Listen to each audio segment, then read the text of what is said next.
One of the problems you can face when running a speaking activity is people running out of things to say. Now, the idea of giving people a conversation starter and turning it into a game isn't new, but it's really nice when the materials are made for you. I'm Jo Gakonga from elttraining.com, and I'm here to show you a resource from Twinkl ESL that will help your learners to speak and to develop oral fluency and to keep talking. The resource is a basic snakes and ladders kind of game. You could put learners into groups of 2 or 3.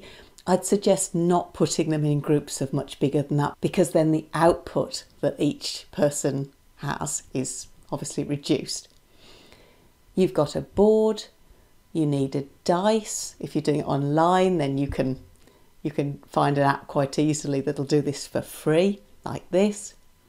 And you can see that if you land on a ladder, you go up, and if you land on a snake, you go down, and if you land on a square that's got a question mark, then you have to be asked a question by the other people from one of the cards that are supplied.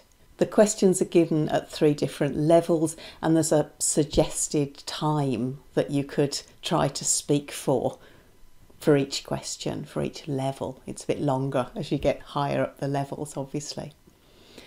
If somebody was struggling to speak for that long, then you could get the other people to try to ask them some follow-up questions to help. If you're working online with this, then you could cut and paste the questions onto Quizlet cards and give them the link, and that will generate a random question for them. It's a really nice way of doing it, I think. I love Quizlet. You can download the materials for this in the link just down here, and they're all free from the Twinkl ESL site.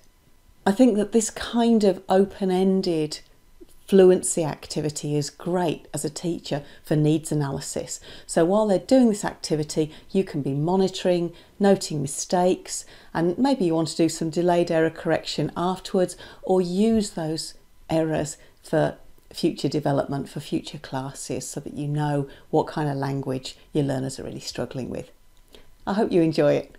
Bye-bye.